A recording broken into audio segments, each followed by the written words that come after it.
예, 안녕하세요. 예, 반갑습니다. 정말 오랜만에 보죠, 그죠? 예, 이제 우리 방학이 끝나고, 소위 SFC 학기라고도 하는데, 방학의 시즌이 끝나고 이제 우리가 새 학기를 맞이하게 되었습니다. 여러분, 우리 서로 한번 인사 한번 해보겠습니다. 우리가 자주자주 못 만나지만, 우리는 그리스도 안에서 한 지체고, 하나님을 아버지로 모시고 있는 형제잖아요, 그쵸? 그리고 특별히 우리는 SFC입니다. 그쵸? 그리스도를 위한 학생이라고 하는 이 멋진 정체성을 공유하고 있는, 소유하고 있는 동역자들입니다. 우리 이 시간에 함께 우리 비록 옆에서 서로 얼굴을 마주하면서 하진 못하지만 우리 함께 서로 인사하는 시간을 갖도록 하겠습니다. 안녕하세요. 인사하겠습니다. 서로 반갑습니다. 좀 인사 좀 하고 해주세요. 서로의 얼굴은 볼 수 있죠, 그렇죠? 아닌가요? 다음엔 좀 그렇게 하면 더 좋을 것 같아. 그래야지 뭔가 이렇게 우리 좀 할 수 있죠, 그렇죠? 그렇게 좀 해서 서로 좀 얼굴도 보고 이렇게 좀 하면 좋을 것 같습니다. 오늘 너무 그 앞에 뭐 이렇게 캠퍼스 모임 안 하면 안 됩니다. 이렇게 막 장난 아니죠, 그렇죠? 안 하면 막 저렇게까지 간절하게 캠퍼스 모임 하라고 하는데 안 하면 안 되겠죠, 그렇죠? 뭐 노래방 가서 연습하고 그런 거 아니지 너희들? 막 너무 잘해가지고 깜짝 놀랐습니다. 웃겨야 되는데 막 너무 잘하니까. 마지막에 웃음 포인트가 있긴 했지만 어쨌든 너무 감사하고 우리 캠퍼스 파송식도 우리 본래 1학기 때 한 학기만 진행할 예정이었지만 그래서는 안 되겠다.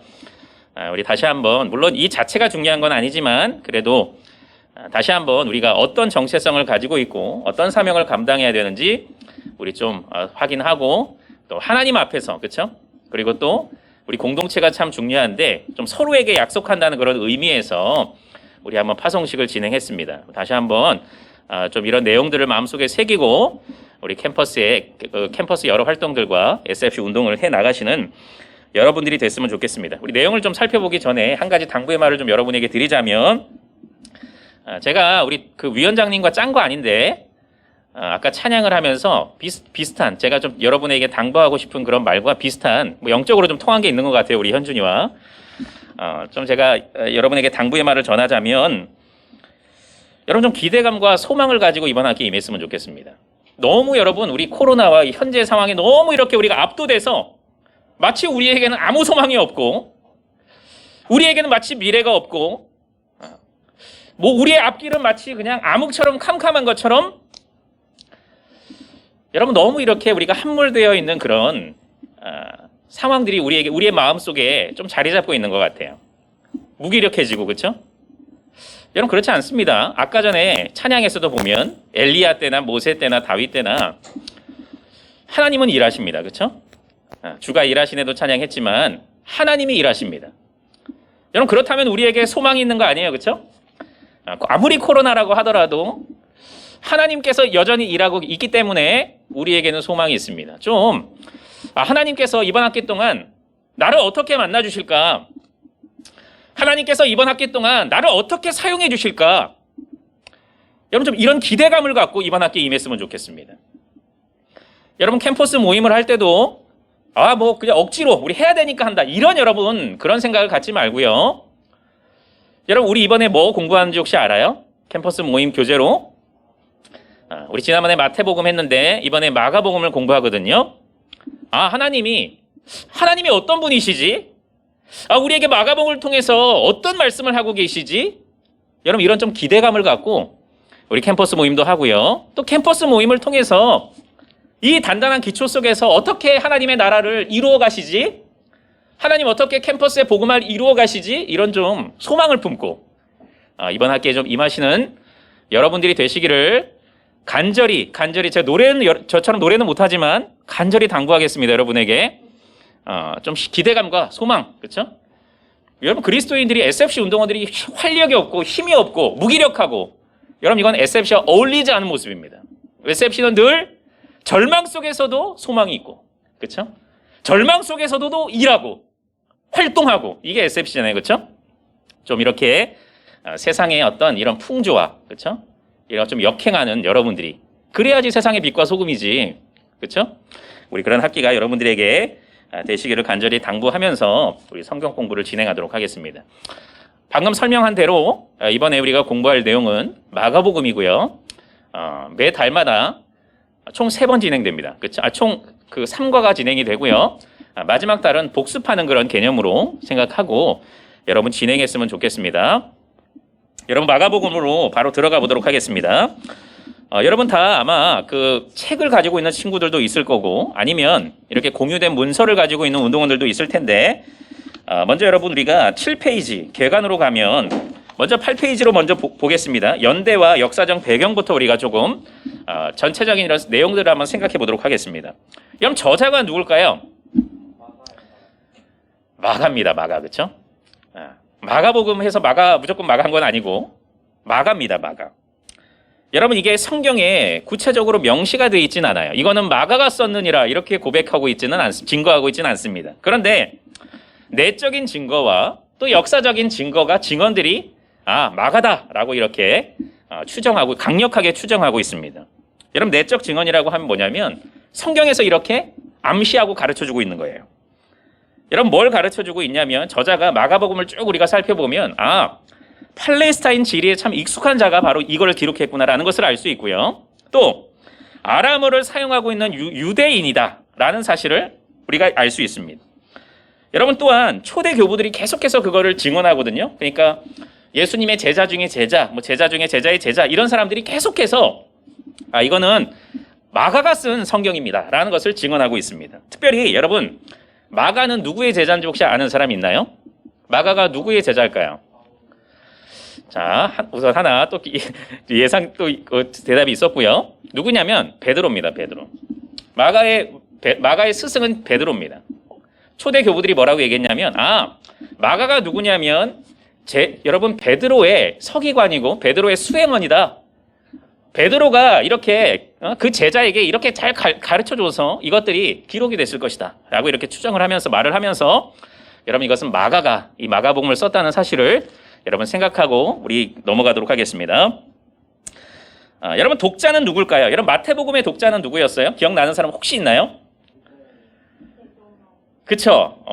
야 좋습니다. 이런 배경들이 있어야지 우리가 마태복음과 마가복음을 어떻게 우리가 여러분 독자가 다르면 아무리 다를 거 아니에요, 그렇죠? 접근하는 방식이 다 다르겠죠, 그렇죠? 10살짜리와 한 70 노인과 접근하는 게 다르잖아요. 설교할 때나 모든 게. 여러분 여긴 누구냐면 아까 마태복음은 기독교로 개종한 유대인들이었다면 로마에서 살고 있는데 아니면 로마 근처에 살고 있는 여러분 많은 이방인들, 로마인들 아니면 이방인들 그 근처에 있는 이방인들이 바로 이 독자다라고 이렇게 말을 하고 있습니다. 여러분 그것을 우리가 어떻게 알 수 있냐면 여러분 저자는 마가복음은 여기서 어떻게 하냐면 유대인들의 풍습을 설명합니다. 계속 만약에 유대인들이었다면 이 풍습을 설명할 필요가 굳이 없어요. 그렇죠? 잘 알고 있는데 마태복음은 여러분 마태는 굳이 막 그런 걸 설명하지 않습니다. 유대교의 절기는 여러분 구체적으로 여기에 대해서 설명하지 않는데 마가는 마가복음에서 막 그런 걸 설명합니다. 풍습에 대해서 자세하게 설명하고 있고요. 또 아람어를 헬라어로 번역하는 그런 내용들이 있습니다. 번역해서 말을 하고 있는 이방인들을 대상으로 하고 있으니까요. 그렇죠? 그들에게 익숙한 그런 내용들을 말하는 거죠. 언어도 그렇고요.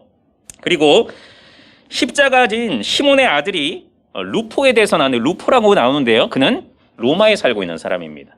여러분 이런 정황들을 생각해 봤을 때 물론 초대 교부들도 이 독자들은 누구냐면 바로 로마 안에 살고 있는 이방인들, 로마인들이나 이방인들이다 라고 이렇게 이야기하고 있음을 통해서 우리는 독자가 바로 그들이다라는 것을 알 수가 있습니다.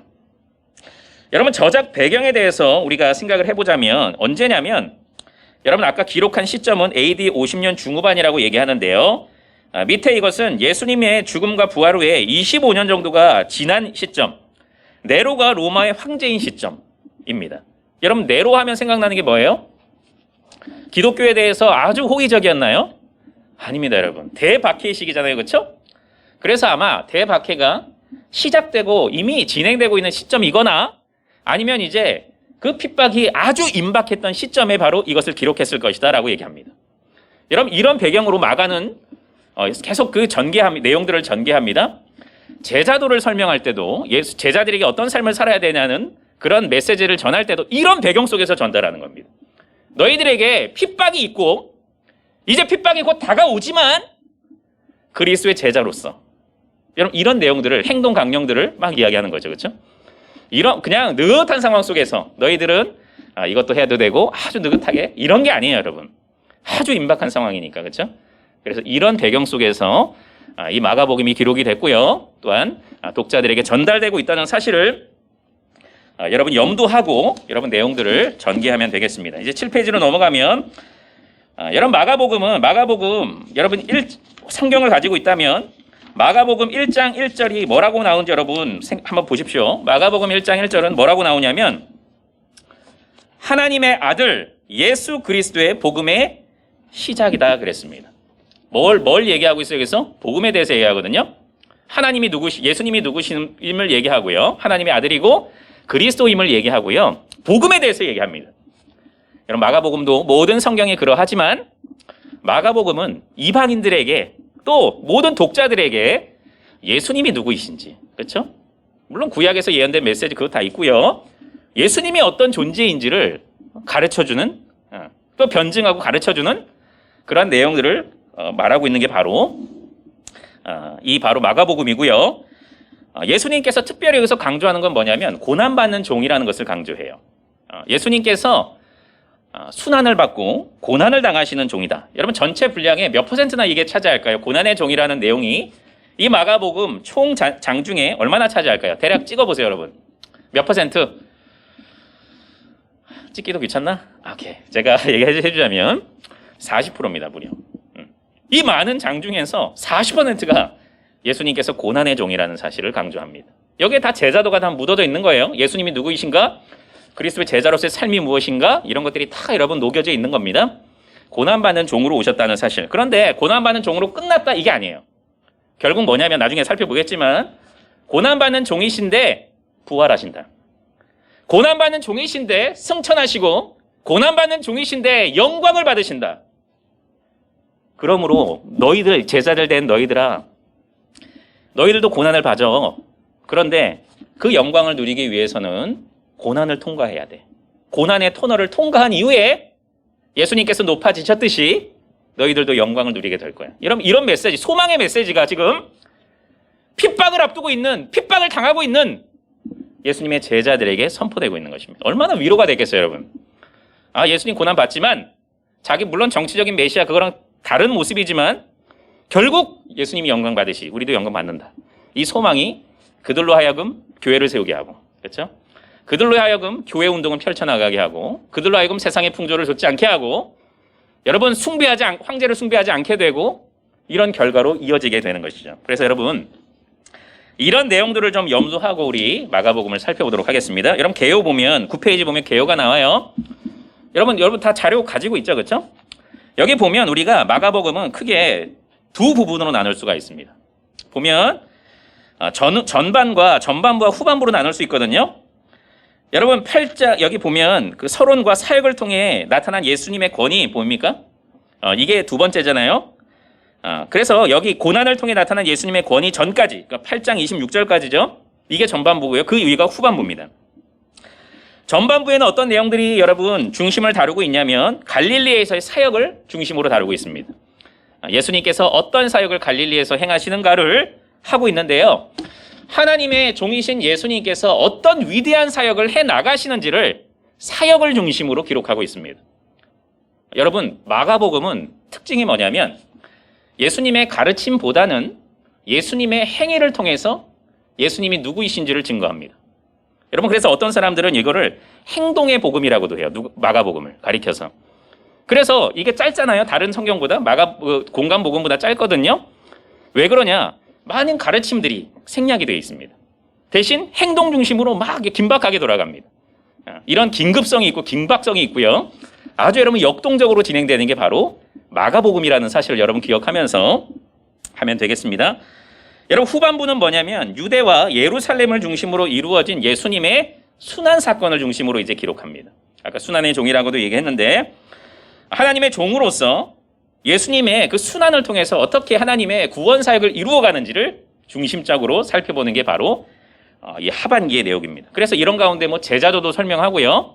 결국 아까 얘기했듯이 예수님의 순환에 이어서 부활과 승천, 예수님의 영광 누리심 여기까지도 계속해서 이야기하고 있는 게 마가복음이라는 사실, 행동에 중심을 두고 있다는 거, 행동복음으로 그래서 불리기도 한다는 것, 여러분 이런 내용들을 살펴보고 우리 이제 본격적으로 2과로 넘어가 보도록 하겠습니다. 우리 2과 이제 본격적으로 본문으로 들어가는데요. 2과 3과를 우리가 다룰 거예요. 이번에 이번 그 9월 달은 그렇게 다룰 건데 전체는 마가복음 1장부터 3장 12절까지입니다. 우리가 지금 다루게 될 내용들은 여러분 성경을 꼭 읽고요.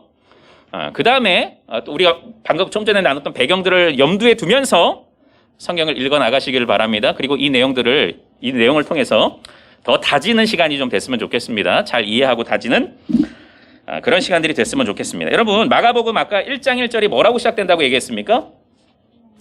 자, 한번 읽어볼까요? 마가복음 1장 1절을 한번 다 함께 읽어보겠습니다. 자, 시작.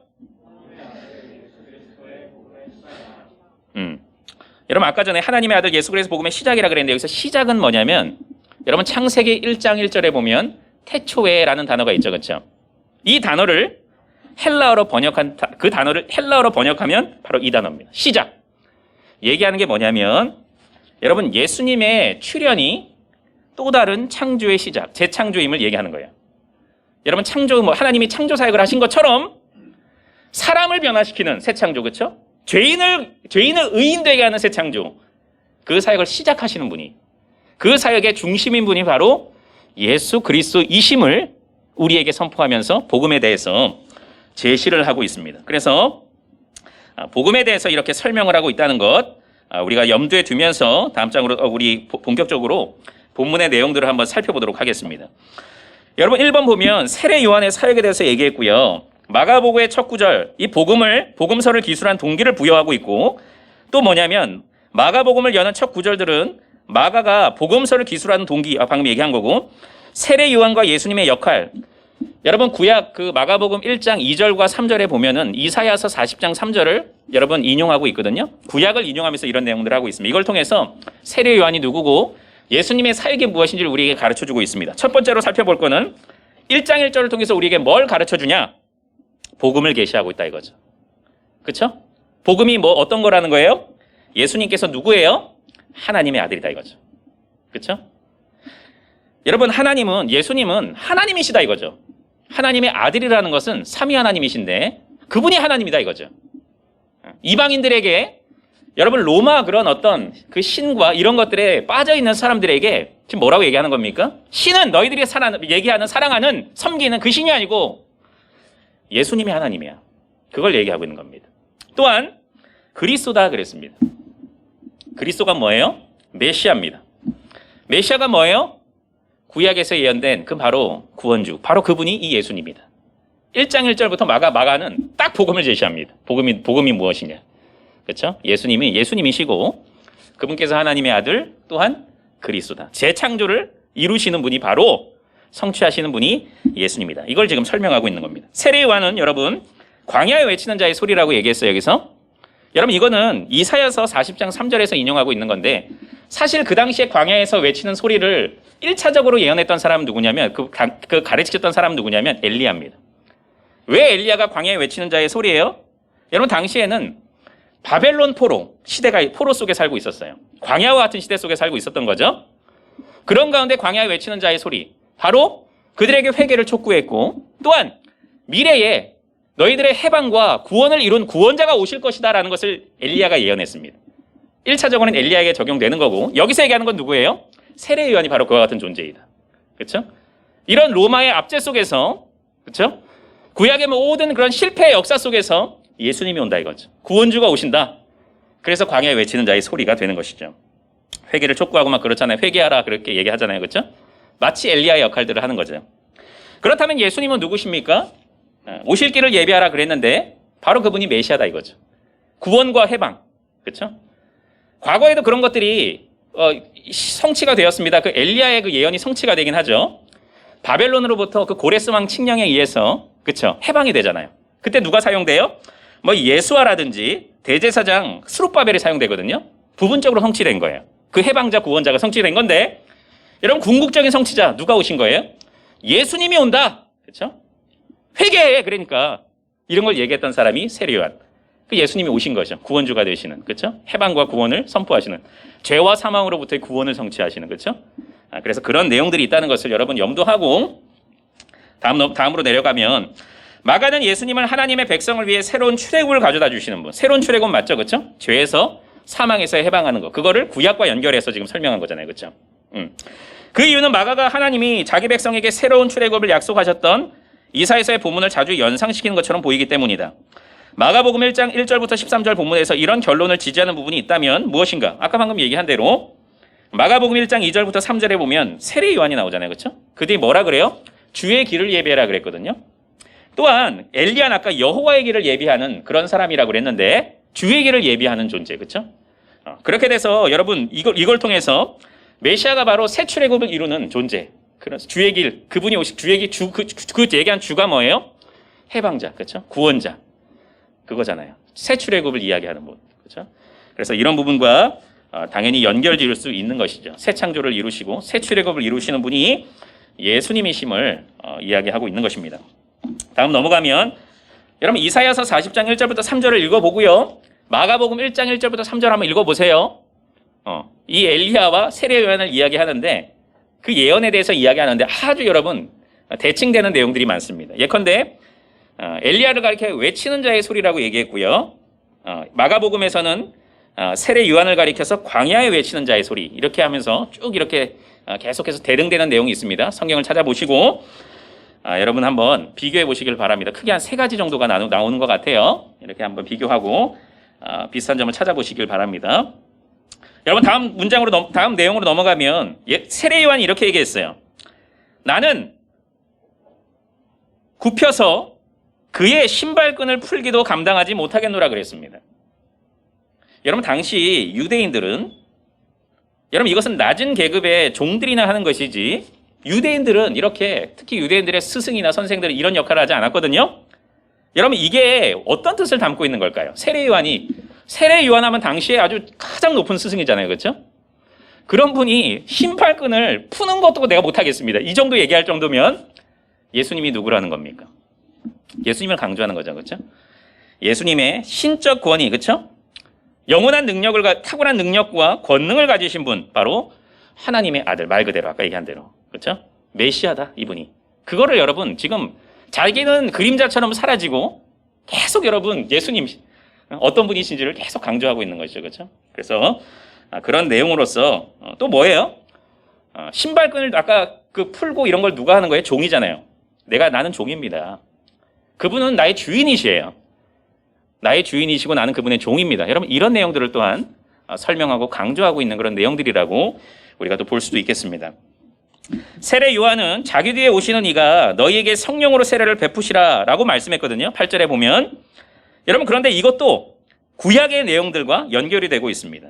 이걸 통해서 마가는 구약의 기초 속에서 이렇게 마가복음을 설명하고 쓰고 있구나라는 것을 알 수가 있거든요.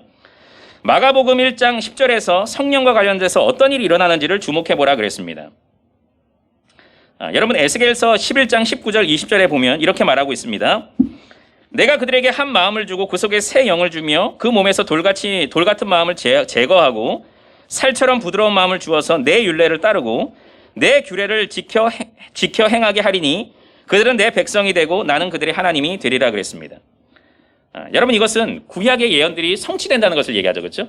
구약의 그 예언되었던 진정한 안식이 무엇이며 여러분 진정한 구원이 무엇이고 해방이 무엇인지를 지금 설명하면서 그분이 바로 진정한 우리에게 안식을 주시는 분이다. 이런 것들을 진정한 구세주가 되신다. 이런 것을 설명하고 있는 것이죠, 그렇죠?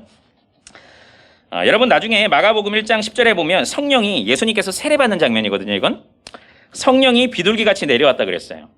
성령의 기름 부음을 얘기하거든요.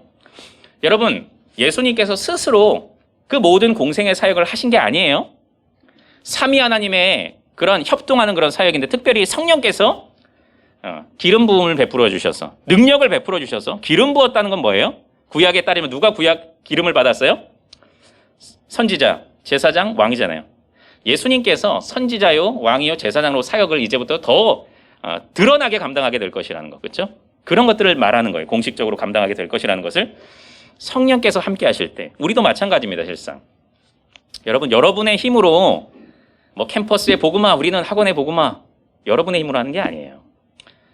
예수님께서 성령께서 물론 우리의 그런 관계는 다르죠. 삼위 하나님과 우리와 하나님과의 그 관계는 다르지만 그럼에도 불구하고 성령께서 그분께 하고 나서 능력을 베푸시는 가운데 예수님의 사역이 이어졌던 것처럼 우리 역시도 사실상 성령께서 우리를 그 마음을 주장하시고 이끌어 주실 때 도우실 때 그 사역을 감당할 수 있는 거예요. 그래서 우리는 기도하는 것이고요. 계속해서 성령 하나님께 도움을 구하는 겁니다. 말씀을 깨닫게 하는 것, 또 의지가 일으켜서 여러 일들을 감당하게 하는 것. 그렇죠? 그래서 우리는 늘 뭐든지 할 때마다 하나님의 은혜를 구해야 되는 것이죠. 예수님의 사역에 대해서 이야기하고 있습니다. 예수님이 요한에게 세례를 받으시죠. 그렇죠? 여러분 예수님께서 세례를 받을 필요가 있으신 분이신가요? 여러분 세례가 뭘 상징해요? 여러분 뭐가 깨끗하게 되는 거예요? 죄가 깨끗하게 되는 거잖아요. 여러분 예수님을 생각해 봅시다. 죄가 있으신 분이신가요? 사실 논리적으로 말이 안 되는 거예요. 예수님이 죄가 없으신 분인데 죄사함을 받는다? 뭐냐면 이거는 죄인과 동일시하셨다는 겁니다. 여러분 예수님께서 죄인들의 죄를 대신하기 위해서 회개의 세례를 받으심으로써 자신을 죄인들과 동일시하신 것입니다. 그럴 필요가 없으신 분인데, 그렇죠? 그러니까 우리의 어떤 그분의 사역들이 다 의미가 있는 겁니다. 우리의 대표로서 지금 하시는 거예요, 이제 다 모든 것들을, 그렇죠? 그래서 이런 공적인 사역의 어떤 우리의 대표로서의 사역의 어떤 그런 모습들을 보여주고 있는 그런 것들이 다 의미가 있다는 것을 우리에게 가르쳐주고 있는 것입니다. 여러분 예수님께서 세례를 받으셨다는 것은 바로 죄인 구원을 위해서 낮아지셨다는 것, 결국 자신의 생명을 내어주시는 것, 그렇죠? 이런 것들을 우리가 생각해 볼 수가 있겠습니다. 마가복음 10장 45절에 보면 인자가 온 것은 섬김을 받으려 함이 아니라 도리어 섬기려 하고 자기 목숨을 많은 사람들의 대속무로 주려 함이라. 여러분 예수님께서 구원 사역을 위해서 그렇죠? 이런 일들을 감당하셨다는 것을 여러분 기억하시길 바랍니다. 성령의 강림과 더불어 예수님은 특별한 사명을 담당하도록 위임받으시죠. 예수님의 출현을 구약의 성취로 여기는 것에 비춰봤을 때 이 장면의 중요한 의미가 무엇입니까? 여러분 예수님은 이전에 다른 하나님의 종들과 유사한 점과 구별되는 점이 있고요. 내용이 많습니다. 그런데 여러분 간단하게 제가 설명할게요. 나중에. 예수님이 광야에서 사탄에게 시험받는 모습은 예수님과 구약의 다른 하나님의 종들 사이에 어떤 연관성을 보이고 성경의 다른 어느 부분에서 하나님의 종이 들짐승과 함께 있으면서 사탄에게 시험받는 장면을 볼 수 있는 것. 내용이 많죠. 질문이 한 4-5개 갑자기 툭툭툭 나와요. 그런데 여러분 중요한 내용들만 우리가 간단하게 생각해 보자면 여러분 이사야서 61장 1절에 보니까 이것도 여러분 세례를 받는 건데 주 여호와의 영이 내게 내리셨으니 이는 여호와께서 내게 기름을 부으사 가난한 자에게 아름다운 소식을 전하게 하려 하심이라. 여러분 아름다운 사역을 말씀을 전하는 사람이 구약에 누가 있었나요? 선지자잖아요. 그렇죠? 예수님이 바로 선지자 사역을 감당한다는 걸 얘기하는 거예요. 나를 보내사 마음이 상한 자를 고치며 포로된 자에게 자유를 갇힌 자에게 노임을 선포하며 해방과 자유를 선포하잖아요. 여러분이 뭐예요? 죄에서의 해방, 제사장적 사역을 얘기하는 겁니다. 예수님께서 바로 그 세례를 통해서 제사장 삼중직을 감당하게 되실 것이라는 것을 우리에게 말씀하고 있는 것입니다. 그런데 여러분 중요한 거는 다른 종들과 하나님의 종들, 다른 종들을 이야기하는데요. 여러분 아담이나 이스라엘이나 다 하나님의 종들인데 이들은 다 실패합니다. 그렇죠? 여러분 아담이 성공했나요? 결국 뭘 따먹어요? 선악과를 따먹습니다. 행위 언약을 어겼습니다. 이스라엘 여러분 우리에게 본받을 만한 모습보다는 사실 우리가 반면교사로 삼아야 되는 모습이 더 많은 게 사실 이스라엘이잖아요. 그렇죠? 그런데 이들은 다 실패했지만 예수님께서는 어떠십니까? 성취하십니다. 그렇죠? 모든 율법을 순종하시고요. 무엇보다도 모든 시험들을 다 이기십니다. 그렇죠? 예수님께서 시험 당하시는 장면들이 있잖아요. 여러분 40일 동안 시험을 받는데 이건 뭘 상징하는 거예요 또? 광야에서 사실 이스라엘 백성들 40년 동안 실패했잖아요. 그렇죠? 그런데 광야에 가셔서 그들이 실패한 자리에서 가셔서 이루시는 거죠. 예수님께서 우리 대신 이루시고 성취하시는 진정한 하나님의 종이라는 것을 우리에게 가르쳐주고 있습니다. 여러분 밑에 보면 또 하나님의 나라가 가까워졌다 이제 이런 복음이 선포되는데요. 하나님은 구속사를 그 정점에 이르게 하시고 때가 찼고 한편으로는 사람들을 특정한 방식으로 반응하도록 회개하고 복음을 전하라 그랬습니다. 여러분 여기서 하나님의 나라가 가까워졌다 그랬는데 여러분 이런 내용들을 통해서 우리가 뭘 알 수가 있는 것인가요? 여러분 하나님의 나라가 뭔가요? 물리적으로 임한 하나님의 나라를 얘기한 건가요? 예수님께서 하나님 나라, 내가 옴으로써 하나님 나라가 임했다. 뭔 얘기인가요, 이게? 어떻게 이해하고 계십니까? 우리 하나님의 통치가 지금 임하고 있다고 얘기하는데 뭐예요? 물리적으로 가시적으로 임했다는 거예요? 아니에요. 영적으로 임했다는 거죠. 예수님의 오심을 통해서 우리 안에 영적으로 통치하고 계시고, 여러분 통치의 개념이 얘기한 다스림과 통치의 개념을 얘기하는 거죠. 우리의 심령은 이제 하나님의 것이 됐고, 우리는 주인이 누구예요? 하나님을 왕으로 섬기고 주인으로 섬기잖아요. 그렇죠? 이런 하나님의 나라가 초림을 통해서 임하게 되었다는 것. 예수님의 재림 때는 이 통치가 완전해지게 되죠. 그렇죠? 물리적으로 가시적으로 임하게 되는 거죠. 그때는 영적으로만이 아니고 새하늘과 새 땅에서 온전한 통치가 이제 임하게 되는 거죠. 그렇죠? 그런 내용들이 있다는 것, 통치의 개념이라는 것을 이야기하고 있습니다. 여러분, 예수님의 제자들은 그런데 하나님 나라가 임했다, 이걸 어떻게 해석을 했을까요? 유대인들은 어떻게 해석을 했을까요? 이제부터 우리에게 쨍하고 해뜰 날이 찾아왔어, 이렇게 해석했습니다.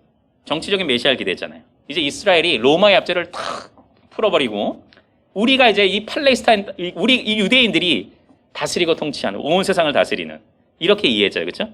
그러니까 가시적으로 여러분 생각한 거고 물리적으로 생각한 거고요. 그런데 예수님은 영적인 임함, 통치, 하나님의 통치, 거기에 대해서 설명을 하고 있었던 것이죠. 두 가지만 보자면, 이제 밑에 보자면 예수님께서 제자를 부르십니다. 사람을 낚는 어부라고 했죠. 그렇죠? 기억납니까? 그런데 이것이 구약에서의 어떤 예언과, 여러분 이게 그 예언의 어떤 성취, 그것이 여러분 암시하고 있는 것이 실제가 나타났다는 것을 알 수 있습니다. 예레미야에 보면 16장 16절에 보면 이렇게 말씀합니다. 내가 많은 어부를 불러다가 그들을 낚게 하며, 그래, 낚게 하며, 그렇죠? 걷어들이는 거, 낚는 거, 말없이 낚는 거. 여러분, 그런데 여기서 얘기하는 건 뭐냐면 유다에 대한 심판을 이야기하고 있습니다. 즉 이건 뭐냐면 사람을 낚는 어부를 모집한다는 것은 하나님의 심판의 때가 가까웠음을 보여주는 겁니다. 여러분, 이것을 예수님의 제자들 사람의 낚는 어부, 이걸 예수님께서 너 사람 낚는 어부로 불렀다는 건 뭔 얘기하는 거예요? 하나님의 심판의 때가 가까웠다. 너는 이제 그 하나님의 심판의 때가 가까웠음을 알면서 종말론적으로 사람 낚는 어부, 영혼 구원의 사역을 너는 감당해야 된다. 여러분, 이런 내용들을 임박한 그런 간절한 마음으로 하나님의 심판을 의식하면서 사람 낚는 어부로서의 사명을 감당해야 됨을 얘기하고 있습니다. 저와 여러분에게 적용해 볼까요? 여러분, 우리는 사람 낚는 어부인데 우리는 너무 느긋한 어부입니다. 저도 마찬가지고요. 우리는 그냥 한가한 어부가 배를 좀 띄워도 되고 안 띄워도 되고, 낚시 그물을 좀 깨끗하게 해도 되고 안 해도 되고, 날씨가 좋으면 좀 나가고 안 좋으면 그냥 좀 배도 좀 둘 줄 알고, 이런 마치 무릉도원의 한 어부처럼 우리가 기억하는 경우가 많아요. 여러분, 예수님께서 사람 낚는 어부 베드로와 안드레와 이 네 명의 인물을 불렀을 때는 이 종말론적인 그런 여러분 사람 낚는 어부로서의 그런 개념을 갖고 예수님 제자들에게 말한 겁니다. 그랬더니 제자들이 어떻게 했어요? 여러분, 제자들의 반응을 기억합니까? 어떻게 했어요? 잠시만요. 예수님, 저 한 일주일만 시간을 좀 주십시오. 이게 그물이 얼만데요? 이렇게 했나요? 아니에요. 즉시 그물과 배를 버려두고 예수님을 쫓았다 그랬잖아요. 그렇죠? 이런 긴급함을 아니까요. 이런 종말론적인 사역이라는 것을 아니까 바로 여러분 내려두고 따라 나서는 거죠. 그래서 예수님께서 나중에 그러잖아요. 우선순위에 대해서 계속 얘기하잖아요. 예수님의 제자로서의 우선순위, 그렇죠? 그래서 우리는 이 예레미야서를 통해서 우리가 어떤 사람 낚는 어부로 예수님이 부르셨는지를 우리는 생각해 볼 수 있고요. 이런 마음을 갖고 우리는 사람 낚는 어부로서의 캠퍼스에, 각자의 캠퍼스에서, 직장에서 이와 같은 사명을 감당해야 하는 것입니다. 즉각적인 순종과 전적 헌신에 대해서 얘기하고 있습니다. 밑에 이제 복음 메시지를 살펴보면 복음에 대해서 얘기하고 있다는 거 아까 얘기한 대로, 그렇죠? 1장 1절부터 딱 예수님이 누구이신 복음을 딱 제시하잖아요. 그렇죠? 그 이유는 뭐예요? 그 이후로부터 뭘 해요? 예수님의 사역과 그분이 어떤 분이신지, 그렇죠? 예수님이 어떤 영광을 누리고 고난을 당하고 이런 내용들을 설명하고 있잖아요. 그렇죠? 약속을 지키신 하나님, 결국 하나님께서 이룬다는 것, 그렇죠? 약속에 신실하셔서 그 구약에 예언된 그 언약을 아브라함에게 약속한 그 언약을 원시복음의 그 선포가 끝나지 않고, 비록 이스라엘은 실패하고 그래서 바벨론 포로로도 끌려가고 아무 소망이 없지만 예수님이 오신다 이거죠. 그렇죠? 그분이 오셨다 이거죠. 하나님의 언약은 이루시는 분이다 라는 것을 강조하고 대비해서 강조하는 거죠. 오히려 그렇죠? 그런 내용들이 있고요. 평범한 사람을 부르셨다는 것을 여러분 은혜를 받읍시다. 우리 저도 이거 보면 은혜가 됩니다. 막. 야, 그렇지. 우리는 높은 수준을 막 기대해서 실망하기도 하고 실패하기도 하고 자격지심에 빠지기도 하고 그러잖아요. 베드로와 안드레와 야고보 요한은 아주 평범한 사람들입니다. 그런데 하나님의 명령에 그냥 순종한 것밖에 없어요. 사실 그들은 따라와! 그러니까 따라온 것밖에 없어요. 사실. 나중에 실패하는 장면도 많습니다. 베드로도 예수님 배반하고 하잖아요. 그런데 어떻게 돼요? 결국 초대교회 여러분 영광스러운 리더자로 쓰임받잖아요. 물론 이거는 그들의 어떤 대단함을 강조하기보다는 약한 자들을 통해서 강한 자들을 여러분 오히려 하나님이 강함이 되신다는 사실을 증거하는 통로로 사용하는 거잖아요. 그렇죠? 여러분 너무 주눅들어 계시지 말고요. 여러분의 부족한 모습 때문에 너무 움츠러들지 마세요. 여러분. 사명의 무게가 너무 무겁고 나는 초라하니까 너무 그렇게 빠져있지 마세요. 나아가는 걸 순종하면서 그럴 사람들에게 주가 일하시네. 정말 말 그대로. 그렇죠? 좀 이렇게 좀 용기가 있고 담대하고 좀 이런 우리 SFC 운동원으로 이번 학기를 좀 통과했으면 좋겠습니다. 평범한 사람을 부르셨다는 것 여러분 기억하시고 생각하시면 되겠습니다. 여러분 한 가지만 우리가 더 생각해 보자면 삼위일체 하나님인데 여러분 예수님께서 세례를 받을 때 삼위 하나님이 다 등장합니다. 알고 계시나요? 예수님께서 세례를 받잖아요. 그렇죠? 하늘에서 어떤 음성이 납니까? 성부 하나님이 뭐라고 얘기해요? 너는 내 사랑하는 아들이라 내가 너를 기뻐한다 그랬습니다. 성령께서는 뭐예요? 성령이 내리잖아요. 예수님께. 성부, 성자, 성령가 다 등장합니다. 삼위 하나님이 여러분 함께 일하시고요. 또 중요한 거 구원 사역을 함께 하십니다. 실상 그 이후로 계속해서 하나님이 그 구원 사역이 삼위 하나님의 사역이라는 것. 여러분 하나님은 택자들을 정하시고요. 말하자 물론 다 같이 구원 협약 속에서 있지만 예수님은 십자가에서 실행하시고요. 성령께서는 뭐 하시나요? 우리의 그 구원의 그 여러 가지 그 보화들을 여러분 그 결과물들을 다 적용시킵니다. 칭의와 성화와 여러분 성도의 견인과 이런 게 다 그런 거잖아요. 그렇죠? 성령께서 다 함께 일하십니다. 여러분 삼위 하나님께서 이렇게 마음을 합해서 우리를 위해서 일하고 계십니다. 이거보다 더 소망 있는 메시지가 어디 있어요? 삼위 하나님이 나를 위해서 일하신다. 여러분 우리는 절대 평범한 존재가 아니에요. 비록 평범한 어부처럼 보이지만 하나님 안에서의 나는 절대 평범하지 않아요. 여기 안에 있을 때 우리가 SFC 운동도 있고요. 신앙생활이 있습니다. 이거 없으면 늘 갈팡질팡하죠. 자기밖에 못 보니까 현실과 자기밖에 못 보니까. 그렇지 않다는 것을 또한 여기서 삼위 하나님에 대해서 이야기하고 있다는 것을 기억하시면 되겠습니다. 우리 바로 3가로 넘어가면 예수님의 초기 갈릴리 사역입니다. 아까 갈릴리 사역을 중심으로 이루어진다고 전반부는 이루어진다고 했는데 물론 예수님께서 말씀하시는 그런 일도 있고요. 능력 있게 사역을 감당하시는 장면들이 주를 이루고 있습니다. 첫 번째 예수님의 권위가 존경을 받는다 그랬는데요. 회당에 들어가셔서 가르치셨습니다. 여러분 그분은 존경받는 랍비로 회당에서 하나님의 말씀을 가르쳤고요. 모두 그분의 신적 권위에 놀랐다 그랬어요. 얘기하는 건 뭐냐면 여러분 기적이나 귀신 축출이 아닌 가르침을 통해서 신적 권위를 입증하기에 집중하신 게 사실 예수님이십니다. 물론 사역을 통해서 내가 하나님의 아들이고 내가 그리스도이심을 얘기하지만 가르침을 통해서 회당에서 계속 가르치십니다. 예수님은 하나님의 말씀, 예수 그리스도의 복음을 통해서 변화가 일어납니다. 여러분 물론 그것도 표적이 되는 거죠. 그분이 메시아가 기적과 이사는. 그럼에도 불구하고 하나님의 말씀을 통해서 이런 선지자적인 사역을 통해서 하나님의 택한 백성들을 불러 모으는 겁니다. 저와 여러분들도 전해야 됩니다. 아름다운 발입니다. 우리는 전해야 되죠. 여러분 그런 내용들이 담겨 있다고 할 수 있고요.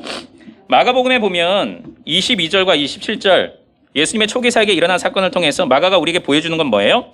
교훈에 다 놀랍니다. 귀신 축출에 또 놀랐다 그래요. 많은 사람들이 예수님 이거 이 사람 별 사람 아닌 줄 알았는데 막 놀랍니다. 그냥 평범한 놀람이 아니고 신 앞에서의 놀람입니다. 신적인 권위를 입증하고 있는 거죠. 그 말 그대로 마가복음 1장 1절 하나님의 아들이고 그리스도이심을 증거하고 있는 거죠. 구약에 예언된 그 메시아가 바로 이분이다. 하나님의 아들이다. 라는 것을 증거하고 있습니다. 예수님의 치유 사역이 나오는데 치유 사건들은 예수님이 과연 어떤 분이고 왜 이 땅에 오셨는지를 알려주는 좋은 표적이 됩니다.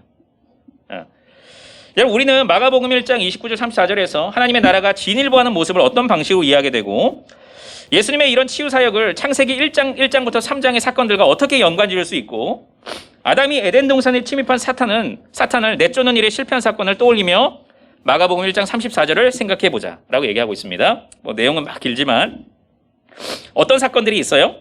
병을 치료하는 사건들이 나타납니다. 그렇죠? 베드로의 장물을 치료하고요. 모든 병자와 귀신 들린 자를 치유하십니다. 여러분, 이건 뭘 얘기하냐면 예수님의 오심을 통해서 하나님 나라의 도래가 됐고 죄의 결과인 질병이 치유되는 것이죠. 죄가 정복된다는 것을 가르쳐준 겁니다. 여러분, 치유가 된다는 것은 단순히 예수님의 신적 권위만 얘기하는 게 아니에요. 여러분, 이 땅에서 질병, 코로나 이런 거 왜 있나요? 죄의 결과입니다. 아담 안에서의 그 죄의 결과가 아담의 죄의 결과가 이 땅을 여러분 파괴시키고, 그렇죠? 질서를 무너뜨리고 각종 질병과 이런 재해들과 이런 것들이 일어나는 거잖아요. 그렇죠? 예수님께서 이 질병들을 치유했다는 건 뭐예요? 죄의 정복자로 왔다는 겁니다. 예수님은. 사탄의 권세를 물리치는 분으로 왔다. 하나님 나라가 그래서 확장되는 것이다. 죄의 권세를 물리치면 하나님 나라가 확장되잖아요. 그렇죠? 그것들을 얘기하는 겁니다. 여기서. 얘기하는 거. 신적 권위도 있지만 그래서 예수님이 그런 부분들을 예수님이 설명하고 있는 겁니다. 어떠하심? 그런데 뭐예요 또? 아담은 실패하잖아요. 그렇죠? 선악과를 막 먹어서 말하자면 사탄의 권세에 굴복하게 된 것이죠. 그런데 예수님은 그 반대로 오히려 굴복하시지 않으시고 그 행위 언약을 이루시는, 그렇죠? 모든 율법을 우리 대신 성취하는 그런 분이다. 이라는 것을 강조하고 있는 내용들이라고 할 수가 있습니다. 여러분, 마가복음의 1장 35절에 보니까 예수님이 하루 동안 행하신 일을 얘기하면서 이런 동사를 사용합니다. 일어나서 나가서 가서 기도했다 그랬습니다. 여러분, 여기서 얘기하는 거 강조하고 있는 뭐냐면 열심을 다해서 기도했다는 걸 얘기하는 거예요. 그냥 가만히 앉아가지고 그냥 예수님이시기 때문에 그분은 신이시기 때문에 그냥 자동적으로 기도했다라기보다는 여러분 일어납니다. 나갔고요. 갔고요. 기도하셨습니다. 여러분, 예수님께서는 사역이 시작하기 전인 새벽에 기도하셨고요. 습관을 쫓아 기도하셨고요. 여러분, 예수님께서 십자가에 달리기 돌아가시기 전에 땀이 피가 되듯 기도하시는 그 장면들이 있잖아요. 그렇죠?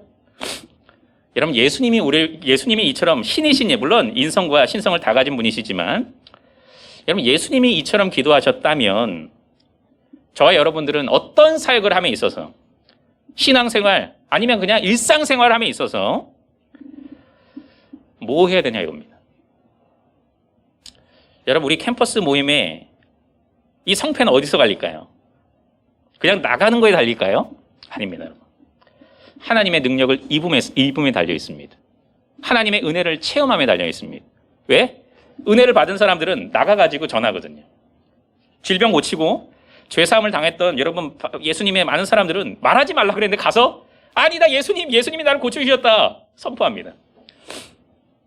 여러분, 기도를 통해서 하나님의 전능하심을 고백하고 그분의 능력을 체험하고, 여러분 이런 사람들은 정말 세상이 감당하지 못하는 사람들입니다.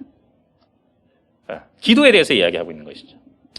여러분, 캠퍼스 모임을 진행하고 SFC 운동을 전개하고 학업을 감당하고 여러 우리가 모습 속에 삽니다. 일도 하고요. 여러분, 기도를 통해서 승리하시기를 바랍니다. 그럴 때 여러분 강력한 존재입니다. 여러분 보면 나병 환자를 또한 치료하는 장면이 있습니다. 그런데 종교 의식적으로 부정한 사람이라는 취급을 받았죠. 나병 환자는. 그리고 나병 환자 접촉한 사람들은 어떤 사람이 되어 또 부정한 사람들이 됐습니다. 그렇게 판단을 했어요. 그런데 예수님께서 나병 환자를 고치시는데 그냥 말씀으로만 고쳐져라 이렇게만 한 게 아니고요. 나병 환자를 만지셨습니다. 그럼 어떻게 되는 거예요? 예수님도 이 원리에 따르면 어떻게 되는 거예요? 부정 환자가 돼야죠. 그렇죠? 근데 예수님이 부정 환자가 그렇죠. 그 대자가 되신 건 아니지만 여러분 여기서 얘기하는 거냐면 뭘 또 어떤 신학적인 내용들을 또 우리에게 또 얘기하냐면 여러분 위대한 막교환이라고 알죠? 그렇죠? 어떤 사람은 행복한 막교환이라고도 얘기하는데 내 죄는 그분께 전달이 되고 그렇죠? 내 죄에 대한 형벌과 내 죄는 다 그분께 전달이 되고 그분의 의의는 우리에게 그렇죠? 내 죄가 글로 가고 그런 게 나오잖아요. 그렇죠? 나병 환자처럼 우리의 죄는 그분께 전가가 되고요. 그래서 예수님께서도 나중에 십자가 달려 돌아가시잖아요. 우리는 깨끗하게 되는, 그렇죠? 바로 여러분 이런 것들을 통해서 예수님께서 바로 당신의 희생과 헌신을 통해서 구원 사역이 전개되고 이루어진다는 사실을, 깨끗하게 된다는 사실을 우리에게 또한 보여주고 있는 것입니다. 예수님의 권위가 도전을 받습니다. 예수께서 데려온 중풍병자에게 예수님이 처음 하신 말이 뭐냐면, 중풍병을 고쳤으면 뭐라고 얘기합니까? 너 이제 깨끗하게 됐어, 중풍병에서. 말하고 이렇게 얘기하지 않으시고요. 뭐라고 얘기했는지 혹시 알아요? 너가 죄사함을 받았다 그랬습니다. 좀 뭔가 이게 맞지 않은 그런 표현 같지만 아주 의미가 있는 말씀이죠. 여러분, 그런데 이 말씀은 중풍병자뿐만 아니고 우리 모두 안에 있는 가장 깊은 문제, 치료받아야 할 가장 심각한 질병이 뭐라고 말씀하고 있는 겁니까? 중풍병보다 더 심각한 죄가 뭐예요, 사실? 더 심각한 게 뭐예요? 심각한 질병이 뭐예요? 답을 얘기했습니다, 제가. 죄입니다, 죄. 여러분, 질병이 중요한 게 아니고 현실이 중요한 게 아니고 사실은 중요한 거는 우리의 상태와 하나님과의 관계와 흐트러져 있는 그거 보지 못하고 내 그냥 현실만 보고 내 아픈 것만 보고 영적으로 내가 얼마나 여러분 하나님과 멀리 떨어져 있는지 그거 바라보지 못한다면 사실상 그게 더 큰 문제죠. 그렇죠? 우리는 좀 이런 영적인 민감성을 가지고 있어야 됩니다. 내가 하나님과의 관계 속에 어떻게 살아가고 있는지, 내 죄가 정말 하나님 앞에서 커 보이는지, 아니면 그래 이렇게 가볍게 취급하고 있는지. 예수님께서는 죄사함, 당신이 물론 내가 죄사함의 권능을 가지고 있다, 이것도 말씀하시는 거지만 우리에게 진짜 인간의 본질적인 문제, 가장 큰 문제는 죄라는 사실을 가르쳐주고 있다는 것을 알 수 있습니다. 여러분, 죄사함의 선포로 인해서 서기관들이 아주 열이 받았습니다. 중풍병자를 향해서 그가 죄사함 받았다는 게 아니고 말하는 것과 일어나 걸으라는 말하는 것 중 어느 것이 더 쉬운지 예수님께 서기관에게 물으셨습니다. 죄사함을 받는다라고 말하는 게 쉬운지, 중풍병자를 고치는 게 편한지, 뭐가 더 여러분 여기서 얘기하는 건 뭐냐면, 뭐가 더 어렵다고 얘기하는 겁니까? 여기서 예수님께서 여러분 죄 사함을 받았니라라는 말이 더 쉽다는 것을 얘기해요. 그러니까 이들이 왜냐면 여러분 죄 사함을 받았다는 건 증명이 되나요? 다른 사람에게 증명이 안 되잖아요. 그냥 말하면 그냥 검증이 안 되는 거잖아요. 그런데 중풍병은 검증이 되잖아. 고쳤는지 안 고쳤는지, 그렇죠? 그러니까 뭐가 더 쉽겠냐? 죄 사함 말하는 게 더 쉽지 않겠냐? 그런데 내가 그렇다면 그 쉬운 죄 사함을 내가 고친다면, 내가 그 쉬운 죄 사함을 말한다면, 눈에 보이는 그 어려운 눈에 보이는 기적을 내가 고친다면 당연히 더 쉽겠다고 너가 얘기하는 죄 사함도 가능하지 않겠냐? 이런 논리를 지금 펼치고 계시는 겁니다. 그들은 더 어렵다고 얘기하니까, 중풍병 고치는 게 더 어렵다고 얘기하니까, 그렇죠? 그런데 그렇다면 그 어려운 걸 내가 고쳤어. 그렇다면 죄사 권세는 당연히 내가 더 가능할 수 있지 않겠냐? 내가 하지 않냐? 죄 사함의 권세를 말하고 계시는 것입니다. 밑에 보면 여러분, 유대인 세리들은 동족들에게 아주 등을 돌리고 따돌림을 당하는 사람들입니다. 멸시를 받고, 그렇죠? 왜? 로마 정부와 손을 짝짝꿍 맞춰서 협력하는 자들이기 때문이죠. 그렇죠? 말하자면 마치 매국노처럼 그런 존재죠. 그렇죠? 배신자. 그런데 예수님께서 레위를 부르십니다. 그런 여러분, 말하자면 죄인들을 부르시는 것이죠. 여러분, 예수님께서 말하는 게 뭐예요, 여기서? 예수님께서는 죄인들도 다 부르시러 오셨다 이거지. 내가 깨끗해서 구원받는 사람 없다. 그렇게 따지면 우리의 전도의 대상은 한정될 수가 없습니다. 이 사람은 이렇기 때문에, 저 사람은 저렇기 때문에. 그게 아니라는 거죠. 예수님께서는 죄인을 부르러 오셨습니다. 이 마음을 갖고 우리 캠퍼스로 나가는 거예요. 그렇지. 예수님은 모든 사람을 다 부르러 오셨지. 죄인 중에 죄인이라도 하나님이 부르러 오셨지. 그런 마음을 갖고 캠퍼스로 나가는. 그렇다 따지면 여러분, 우리의 기도가 더 깊어질 것이고요. 더 간절해질 것이고요.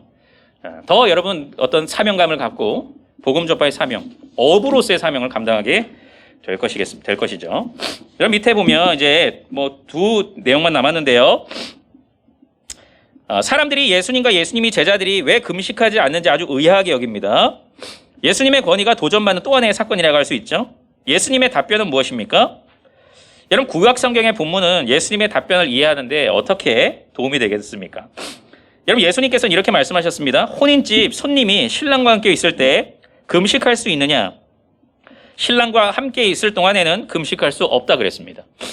구약에 이사야 62장 5절에 보면 또 혼인에 대해서 얘기하거든요. 혼인잔치에 대해서 마치 청년이 처녀와 결혼함 같이 내 아들들이 너를 취하겠고 신랑이 신부를 기뻐함 같이 내 하나님이 너를 기뻐하리라 그랬습니다. 여러분, 예수님께서 이 땅에서 하나님 나라 운동을 하는 시간은 기쁨이 충만한 혼인잔치의 기간입니다. 예수님이 제자들과 함께하고 이 시간들은 아주 여러분 예수님과 긴밀히 교제하는 혼인의 시간들입니다. 여러분, 이 시간은 많은 사람들이 죄와 사망에서 해방되는 시간입니다. 그리스도 안에서 평안과 기쁨과 감사가 충만한 삶을 누리는 시간입니다. 그렇기 때문에 기뻐할 수밖에 없다는 거죠. 그렇죠? 여러분, 우리의 신앙생활은 기쁨입니다. 기뻐해야 됩니다가 아니고 기쁠 수밖에 없습니다. 우리는. 왜? 예수님과 우리는 동행하면서 삶을 살고 있고요. 예수님과 친밀히 교제하는 시간을 누리며 살고 있고요. 하나님 나라가 이루어지는, 죄인이 구원을 받는 그 영광스러운 일에 동참하고 있는 기간이기 때문에 그럴 수밖에 없다 이거죠. 그래서 그리스도 안에서의 그 기쁨, 또 그리스도 안에서 사명 감당이 얼마나 기쁜 일인지를 우리에게 가르쳐주고 있는 것이죠. 여러분, 저는 정말 우리 안에 좀 기쁨이 있고요. 여러분, 사명 감당 너무 막 사명 하면서도 우리의 마음에는 그렇지, 하나님과의 교제하는 시간, 물론 그 안에 하나님과의 교제 시간들이 다 포함되어 있어야 하는 것이죠. 그럴 때 기쁨이 있는 것입니다. 이번 학기 동안에 우리의 이런 사명 감당과 그리스도 안에 머물러 있음이 얼마나 기쁜 일인지를 좀 깊이 체험하면서 이 마가복음을 계속 공부해가는 여러분들이 되었으면 좋겠습니다. 마지막 내용들을 살펴보자면 예수님이 안식일에 하지 못한 일로 여겨지는 일을 행하신 것을 얘기하고 있습니다. 그리고 예수님께서 말씀을 하시는데요. 이건 예수님이 어떤 분이신지를 우리에게 설명하고 있냐, 또 이걸 얘기하고 있고요. 마가복음 3장 7절부터 12절은 예수님의 초기 갈릴리 사역을 묘사하면서 이 단락을 맺고 있는데요. 이에 대해서 설명해 보라 그랬습니다. 여러분, 뭘 얘기하냐면 안식일에 제자들이 이삭을 자릅니다. 그렇죠? 그리고 예수님께서 손 마른 사람을 안식일에 고치십니다. 이거에 대해서 사람들이 불만을 얘기한 거죠. 여러분, 예수님이 뭐라고 했는지 압니까? 인자는 안식일에도 주인이다 그랬습니다. 여러분, 안식일은 안식이 초점이 되잖아요. 그렇죠? 이게 뭘 얘기하냐면 여러분, 그리스도께서 참된 안식을 주시는 분이심을 우리에게 설명합니다. 그리스도께서 다 안식은 그리스도를 중심으로 이루어지는 거예요. 그렇죠? 구약에서도 그리스도의 오심을 통한 안식을 소망했던 것이고요. 여러분, 우리 신약시대 교회도 그 안식일 준수 예배를 이야기하고 안식일 주일을 이야기할 때 우리의 영원한 안식을 바라보면서 하는 거잖아요. 그렇죠? 그럼 여기서 얘기하는 거는 예수님께서 안식일의 주인, 그것을 우리에게 참된 안식을 주시는 분이심을 우리에게 강조하는 것이고요. 또한 예수님께서 이 땅에 오신 이유, 율법을 주신 이유는 우리를 억제이고 우리를 그냥 가둬두기 위함이 아니고 회복시키고 구원하시고 오히려 자유를 주시고 기뻐하고 즐거워하고 하는 그런 여러분 신앙생활을 하기 위함임을 우리에게 가르쳐주고 계십니다. 옆에 내용들은 여러분 다 반복된, 제가 중간중간에 설명했던 내용들이 포함되어 있습니다. 그래서 꼭 내용들을 여러분 읽으시고 이해가 안 되시면 여기 좀 참고를 해서 여러분들이 더 풍성하게 함께 나누는 그런 시간들이 됐으면 좋겠습니다.